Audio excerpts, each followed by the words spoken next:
Hello friends, आप सभी का स्वागत है स्टडी कवर क्लासेस में। तो आज के इस वीडियो में हम लोग जेसीईआरटी क्लास 8 मैथ का एक्सरसाइज 10.1 का क्वेश्चन नंबर 1, 2 और 3 को कंप्लीट करने वाले हैं। तो बने रहिए एंड तक, और पहली बार आए तो चैनल को सब्सक्राइब कीजिए। ठीक, पिछला वीडियो में हम लोग 9.3 का जो है सो कंप्लीट सोल्यूशन करवा दिए थे, उसका प्लेलिस्ट भी है। अगर यदि नहीं देखें तो वहाँ से आप प्लेलिस्ट पर जाकर भी देख सकते हैं। ठीक, तो चलिए क्वेश्चन नंबर 1 से हम लोग स्टार्ट करते हैं।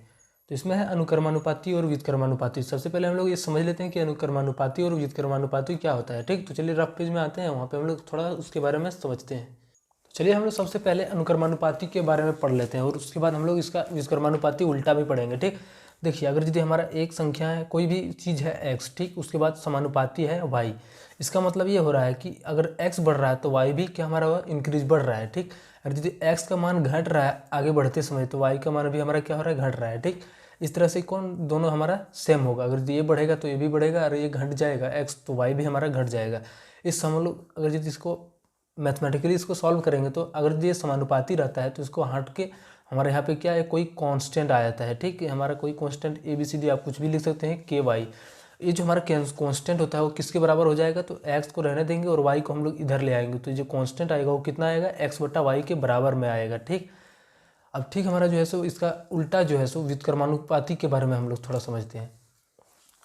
व्युत्क्रमानुपाती समानुपाती का एक और नाम था आपका, अनुक्रमानुपाती भी था और समानुपाती भी था। अगला बोलता है जैसे व्युत्क्रमानुपाती, एक चीज़ बढ़ेगा तो दूसरा चीज़ क्या होगा, घटेगा। ठीक, जैसे x समानुपाती हमारा y, अगर यदि x का मान बढ़ेगा तो y का वैल्यू क्या होगा, ये घटते जाएगा, क्योंकि ये व्युत्क्रमानुपाती है, उल्टा है इसका। ठीक, यानी ये बढ़ेगा तो ये घट जाएगा, क्यों उल्टा है, व्युत्क्रम है। यानी x का जैसे हम लोग व्युत्क्रम लिखते थे क्या पलटा, ऊपर में एक जाता था यानी x नीचे चल जाता था, तो वैसे ही हमारा दो चीज़ है यहाँ पे।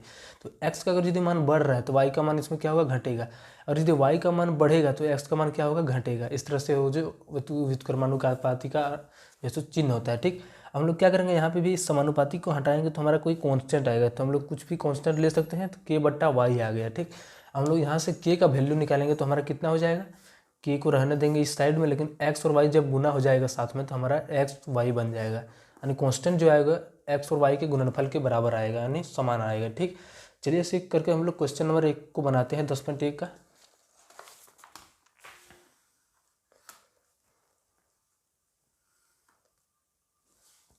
तो ये रहा आपका क्वेश्चन नंबर 1 से। ठीक, बोलता है सीधा और जांच कीजिए कि निम्नलिखित सारणी अनुक्रमानुपाती है या नहीं, यानी जांच करना है कि ये अनुक्रमानुपाती का नियम का फॉलो कर रहा है या नहीं कर रहा है। ठीक, तो चलिए सबसे पहले हम लोग एक एक करके चेक करते हैं इसको। x/y है, सबको एक एक बराबर में लिख देते हैं, इसी तरह अनुपात में। ठीक, 2/6 इसके अनुपात में, अरे यार पेन भी खुल गया। उसके बाद हम लोग फिर क्या करेंगे, तो 3/9 इसके सामने में लिखेंगे हम लोग, फिर 5/15, यानी x वाले को एक साथ में सामने में और y वाले को एक साथ सामने में लिख रहे हैं।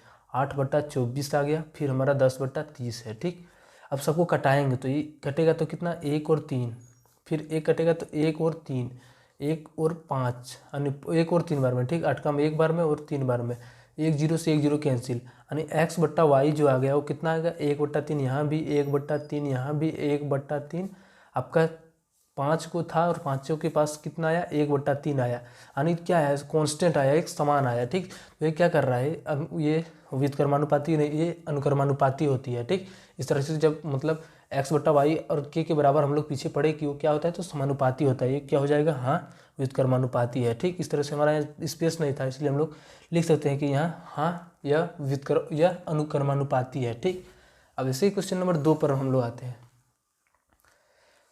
इसमें भी हम लोग क्या करेंगे, सबको रेशियो में सेम करेंगे, तो x/y 4/8 को रहने देंगे, 7/14 को ऐसे ही छोड़ देंगे, फिर और एक एक करके हम लोग फिर कटाएंगे। अगर यदि सारा सेम आ जाएगा, ये कांस्टेंट आ जाएगा, यानी वैल्यू जो है सो यहाँ यहाँ यहाँ चारों जगह हमारा एक वैल्यू आ जाएगा, तो हमारा अनुक्रमानुपाती नियम का फॉलो कर रहा होगा। ठीक, इसको कटाएंगे तो एक बार में ये 2 बार में कैंसिल हो जाएगा, इसको कटाएंगे एक बार में ये 2 बार में कैंसिल, देखिए यहाँ लेकिन ये अड़चन डाल दिया। ठीक, 2 से 9 बार में, 2 से 8 बार में, 1 0 से 1 0 कैंसिल, ये आपका हर जगह सेम नहीं दिया, तो ये आपका व्युत्क्रमानुपाती, ये आपका समानुपाती या अनुक्रमानुपाती नहीं, ये नहीं फॉलो कर रहा है। ठीक, 9/8 हो जाएगा, उसके बाद 1/2 और 11/20, नहीं ये आपको इस तरह से लिख देना है, नहीं यह अनुक्रमानुपाती नहीं है, उसमें स्पेस नहीं था इसलिए हम लोग सिर्फ वहाँ पे हाँ लिखे थे, ठीक। अब वहाँ आप लिख सकते हैं इस तरह से, हाँ यह अनुक्रमानुपाती है।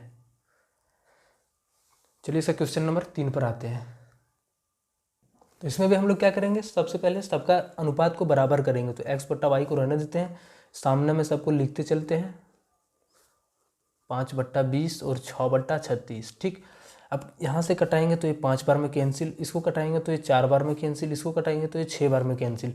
तो x बट्टा वाई आपका जो है सो हर जगह जो है सो चेंज है, ठीक। 1/5 बच गया यहाँ पे 1/4 बन गया, और उसकी जगह पर यहाँ पे 1/6 बन गया। देखिए आपका वैल्यू जो है सो हर जगह सेम नहीं है, 1/5 चारों जगह रहता तो ये अनुक्रमानुपाती नियम का फॉलो करता है। लेकिन यहाँ पे 1/6 है, 1/4 है, जो कि ये अनुक्रमानुपाती नहीं है, तो हाँ नहीं हो जाएगा, ठीक।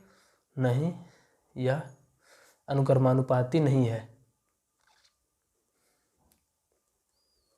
इस तरह से आप लिख सकते हैं यहाँ पे, ठीक। चलिए अब क्वेश्चन नंबर हम लोग 2 को बनाते हैं।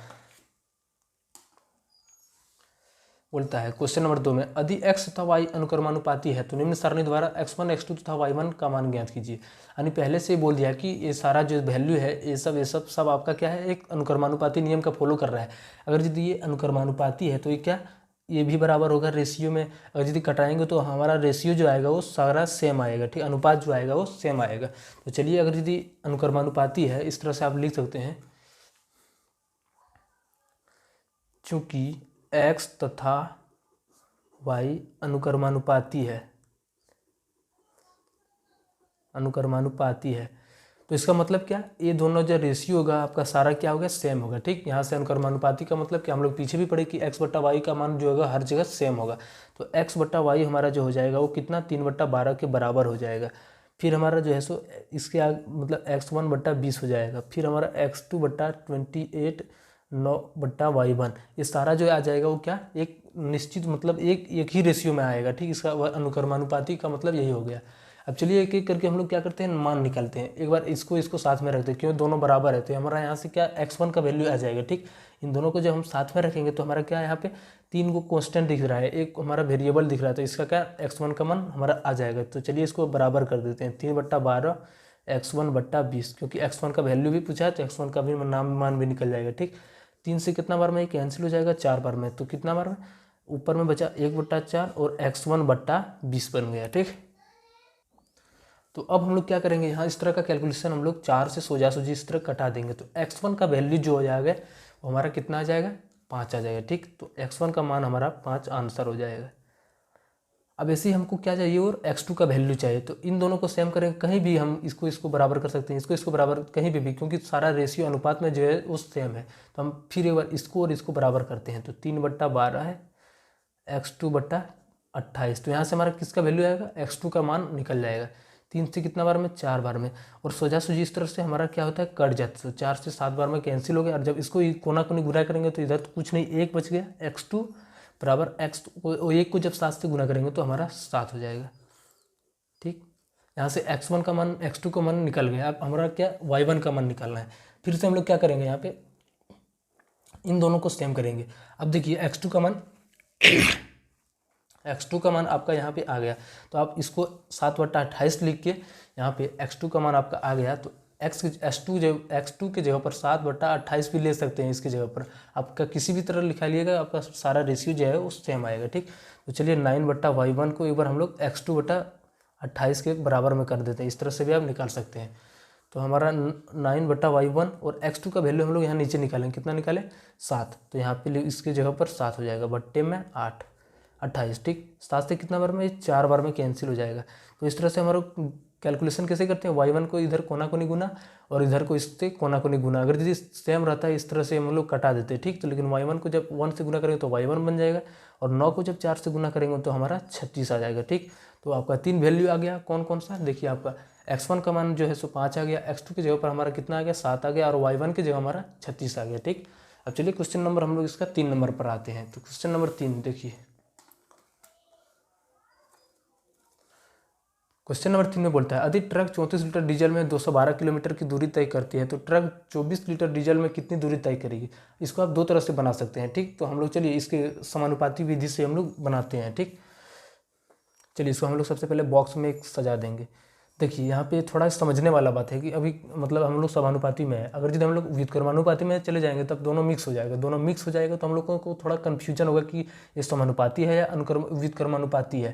तो देखिए अगर यदि यहाँ एक 34 लीटर डीजल में 272 किलोमीटर चल रहा है, यानी मतलब क्या है, जितना तेल लेगा उतना स्पीड मतलब उतना मतलब जितना डिस्टेंस कवर करेगा, दूरी कवर करेगा, उतना ज़्यादा तेल लेगा। तो ये क्या है, दोनों आपका क्या है, समानुपाती है। जितना ज़्यादा दूरी तय करेगा उतना ज़्यादा तेल लेगा। ठीक, दोनों में क्या है, ज़्यादा। ऐसा नहीं ना कि ज़्यादा दूरी तय करेगा तो कम लीटर तेल खाएगा। तो ऐसे अगर यदि रहेगा तो कंडीशन में, तो वहाँ पर हम लोग क्या व्युत्क्रमानुपाती का नियम का फॉलो करेंगे। तो ये जो समानुपाती का नियम का फॉलो करता है वो हम लोग समानुपाती की तरफ बनाएंगे। ठीक, चलिए एक तरफ हम लोग क्या लिख देते हैं, डीजल या तेल, कुछ भी लिख सकते हैं। ठीक, और एक तरफ हम लोग क्या लिखेंगे, किलोमीटर, कितना लीटर। अगर यदि 34 लीटर डाल रहा है तो कितना चल रहा है, 272 किलोमीटर। उसके बाद बोलता है कि 24 लीटर डीजल में कितना, तो 24 लीटर तेल डाल रहा है लेकिन कितना दूरी तय कर रहा है ये हमको पता नहीं है, तो हम लोग यहाँ पे एक्स मान लेंगे। ठीक, ये दोनों जो रेशियो होगा अनुपात में दोनों सेम होगा। क्यों होगा, क्योंकि ये जब बढ़ रहा है तो ये भी बढ़ रहा है, तो ये भी बढ़ेगा तो ये भी बढ़ेगा। ठीक, तो दोनों आपका क्या है, सेम है, यानी समानुपाती का नियम का फॉलो कर रहा है। तो इसको बराबर हम कर देंगे तो अनुपात में क्या, दोनों सेम आ जाएगा, 24 बट्टा में एक्स। ठीक, ये आपका 34 है, 24 नहीं। अब हम लोग क्या करेंगे, इसको कैंसिल करेंगे। 2 से कितना बार में जाएगा, तो 12 बार में, 2 से हमारा ये 17 बार में। ठीक, अब हम लोग क्या करेंगे, इसको फिर से हम लोग कटाएंगे इसको यहाँ से। 17 से कितना बार में, एक बार में जाएगा, हमारा 10 बन गया, हमारा 102 बन गया, तो 6 बार में ये कैंसिल हो जाएगा। तो हमारा क्या बच गया यहाँ पे, 16 गुना 12 और x गुना 1, तो हमारा x बराबर 12 गुना 16 बन गया। इन दोनों को हम लोग गुना करते हैं। अब इन दोनों को गुना करेंगे तो कितना हो जाएगा, चलिए रफ में हम लोग इसको पहले गुना कर लेते हैं।